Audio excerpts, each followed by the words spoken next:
Hello buddies, ఈరోజు మన కొండ మీద ఉన్న రామలింగేశ్వరనాథ టెంపుల్కి దర్శనం చేద్దామని చెప్పేసి ఒకసారి చూడండి. మన రామలింగేశ్వర కొండ ఇక్కడ లోకల్లో వాళ్ళకైతే ఈ టెంపుల్కి తప్పకుండా వెళ్ళే ఉంటారు. కానీ ఇంకా కొంతమంది ఉంటారు వెళ్ళను. నేనే చాలా రోజుల తర్వాత వెళ్ళాను ఈ టెంపుల్కి. ఈ ఇయర్లో అయితే 2026లో ఇది ఫస్ట్ టైం నేను వెళ్ళాను టెంపుల్కి. లాస్ట్ టైం కార్తీక మాసంలో వెళ్ళాను. అప్పటికిప్పటికి చాలా డెవలప్ అయింది. ఆర్చ్ ఎంట్రన్స్ దగ్గర అప్పుడు చిన్న ఒక విగ్రహం పెట్టారు, లక్ష్మీ నరసింహస్వామిది. ఇప్పుడు దానికి ఒక చిన్న షెడ్ లాగా వేశారు, అది చాలా బాగుంది. నెక్స్ట్ వచ్చేసి మన స్వామివారికి లోపల బంగారపు తడప చేయించారండి. వాళ్ళిద్దరూ బంగారపు తడప చేయించారు. వాళ్ళ ఫోటో ఒకటి మీకు చూపించాను. కొంచెం వీడియో లెంత్ ఎక్కువ ఉండడం వల్ల నేను ఎక్కువ ఫార్వర్డ్ చేశాను. నేను కాలినడకన వెళ్ళాను కొండ మీదకి. సో మీకు 3 మలుపులు ఉంటాయి మనం కొండ మీదకి వెళ్ళే దారులు. 3 మలుపులు ఉంటాయి. ఈవినింగ్ టైం వెళ్ళాను కాబట్టి సన్సెట్ చూసారా ఎంత చక్కగా ఉందో. సన్సెట్ చాలా బాగుంటుంది ఇక్కడ సన్సెట్. అలాగే మన విజయవాడ సిటీ, మన పుల్లపాక వెళ్ళే కట్ట మీద హౌసెస్ కూడా చూపిస్తాను మీకు, చూడండి ఒకసారి. సన్సెట్ చూసారా, అప్పుడే సన్సెట్ అవుతుంది. నేను వెళ్ళింది 5:46 బిలో వెళ్ళాను అనమాట. అప్పుడే సన్సెట్ అవుతుంది. చూడాలే కానీ మన విజయవాడలో కూడా చాలా బాగుంటాయండి. కొండలు కానీ టెంపుల్స్ కానీ చాలా ప్లేసెస్ ఉంటాయి. బట్ నాకు కూడా కొన్ని తెలియదు ఇంతవరకు. కొన్ని అయితే తెలుసు, కొన్ని తెలియదు. అదిగోండి కొండపై నుంచి కిందకి చూస్తే వ్యూ, మన కరకట్ట మీద వెళ్ళే దారి, ఆనగడ్డ వెళ్ళే దారి వచ్చేసి వ్యూ పాయింట్ అలా ఉందన్నమాట. నేను ఫాస్ట్గా తీసేస్తాను. మా పిల్లలతో కలిసి వెళ్ళాను కాబట్టి ఇంకా తెలిసిందేగా, పిల్లలతో వెళ్తే మనం వీడియో తీయడం అనేది ఎలా ఉంటుందో. అటువైపు మనం ఇది సిటీలో అన్నమాట. సిటీ వ్యూ అప్పుడప్పుడే రాత్రి అవుతుంది కదా. అది మనకి దీనికి మెట్ల మార్గం కూడా ఉంది. మనకి కారు వెళ్ళడానికే కాకుండా, కార్స్ బైక్సే కాకుండా మనం మెట్ల మార్గం నుంచి కూడా వెళ్ళొచ్చు. కింద వేణుగోపాల స్వామి టెంపుల్ ఉంది. ఆ టెంపుల్ పక్కనే ఈ స్టెప్స్ ఉంటాయి అన్నమాట. ఆ స్టెప్స్ మీద నుంచి కూడా మనం కొండపైకి వెళ్ళొచ్చు అన్నమాట. కాలినడకన వెళ్ళాలి మొక్కు ఉన్న వాళ్ళు, కొంతమంది అయితే పసుపు కుంకుమ పెట్టి వెళ్తారు మెట్ల మార్గం ద్వారా. అలా కూడా ఉంది. అండ్ ఈ మధ్య గిరి ప్రదక్షిణ కూడా చేస్తున్నారు. లాస్ట్ టైం మన కార్తీక మాసం నుంచి గిరి ప్రదక్షిణ కూడా స్టార్ట్ చేశారు. ఈ గుడి అయితే ఈ 2-3 ఇయర్స్ చాలా డెవలప్ అయింది. అలాగే చాలా చేశారు. ఇందులో మార్పులు చేర్పులు, అన్నదాన సత్రం కానీ, అక్కడ జెంట్స్కి లేడీస్కి టాయిలెట్స్ కానీ, మన కార్ పార్కింగ్, బైక్ పార్కింగ్ కానీ చాలా బాగా డెవలప్ చేశారు. ఈ అంతకుముందు ధర్మకర్త సంగతి నాకు తెలియదు, కానీ ఈ ధర్మకర్త మాత్రం సంగమ నరసింహారావు. అండ్ రీసెంట్గా ఈ కొండ మీద చిన్న తప్పు కూడా జరిగిందండి. చిన్న తప్పేం కాదు, పెద్ద తప్పే. డబ్బులు దొంగతనం చేశారు చెప్పి న్యూస్లో కూడా చూసే ఉంటారు.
పరశురాములు వారు రక్షించినారు. అటువంటి పవిత్రమైన మునిగిరిపై వాయులింగాకారంగా స్వయంభులింగంగా వెలిసిందండి మనకి రామలింగేశ్వరంలో ఉన్న లింగము. శ్రీ రామలింగేశ్వర స్వామి వారిని శ్రీ పరశురాముల వారిచే పునఃప్రతిష్ఠ గావించిందంట.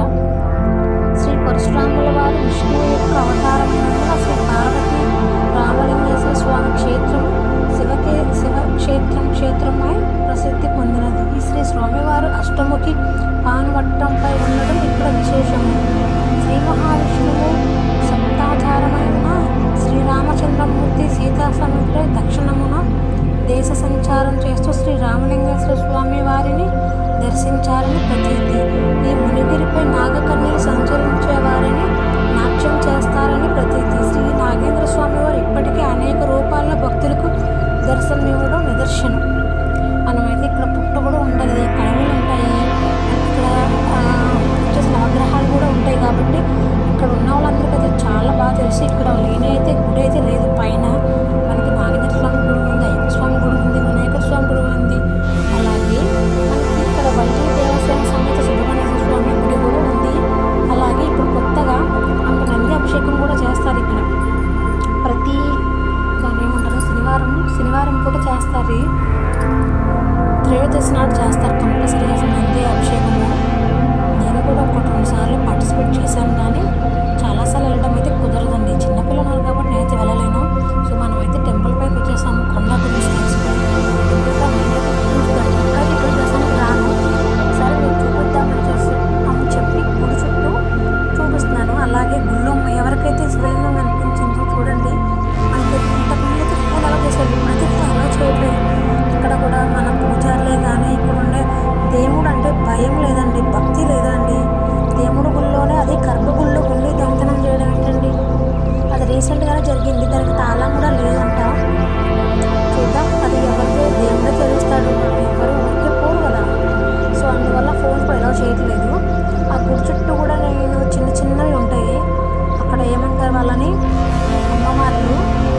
అక్కడ దక్షిణామూర్తి వారు కూడా ఉంటారు గుడికి ఒకవైపు, దక్షిణం వైపు.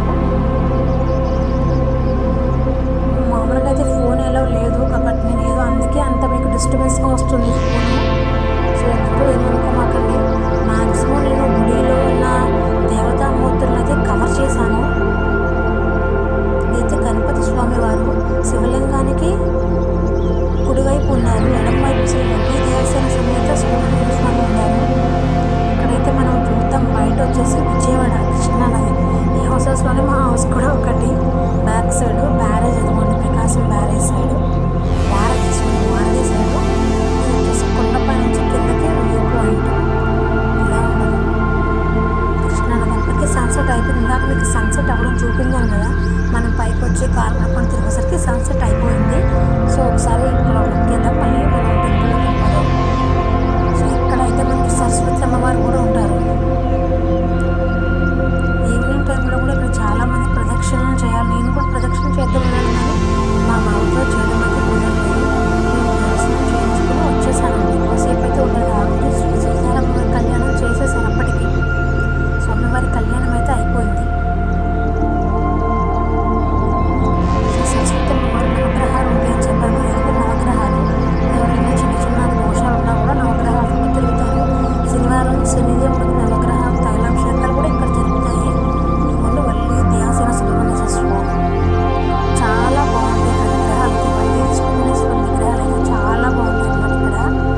స్టెప్స్ ఎక్కడ చూపింది కదా వినాయకుడి గుడి ప్లస్ అయ్యప్ప స్వామి గుడి అని చెప్పేసి మా పాపను పంపిస్తే అయ్యప్ప స్వామి గుడి ఓపెన్ చేసి ఉందని చెప్పారు. సో ఒకసారి మీకు చూపిద్దామని చెప్పేసి దిగుతున్నాను నేను కూడా. మ్యాక్సిమం నేను కూడా అయితే ఎక్కువ అట్ట వెళ్ళను, ఇక్కడ స్వామివారి దర్శనం చేసి ఇటు వచ్చేస్తాను. లోపలికైతే దిగను, నాకు తెలియదు, అందుకే నేను దిగను. మా పాపని ఓపెన్ చేసిందంటే వినాయకుడి స్వామి గుడి క్లోజ్ చేసి ఉంది. అయ్యప్ప స్వామి గుడి అప్పుడే ఓపెన్ చేసి చిన్న పూజారి గారు ఉన్నారు లోపల, పెద్ద ఆయన లేరు, వాళ్ళ బాబు అనుకుంటా, ఒక బాబు ఉన్నాడు అక్కడ స్వామివారికి ఒత్తి వెలిగిస్తున్నాడు. స్వామివారిని వీడియో తీయొద్దని చెప్పారు. సో చిన్నగా మీకు చూపించడానికి ట్రై చేస్తాను. నేను దాన్ని బట్టి వచ్చేసి మళ్ళీ పైకి ఎక్కేస్తున్నాము. వీడియో ఎలా చేయట్లేదు కదా, సో కింద నుంచి పైకి ఎక్కేటప్పుడు నేను అమ్మవారిని చూపిద్దామని చెప్పేసి బాగా అలంకరించారు ఆ రోజున. చూసారా, చిన్న లైట్లోనే చాలా బ్రైట్గా కనిపిస్తున్నారు. అట్లనే టర్న్ తిరిగి సో మళ్ళీ మనం పెద్ద నంది విగ్రహం దగ్గరికి వెళ్ళిపోతున్నాం. ఆ స్థల పురాణం ఎవరైనా చదవాలనుకున్న వాళ్ళు ఇంట్రెస్ట్ ఉంటే చూడండి. స్థల పురాణం అయితే ఇలా ఉంది.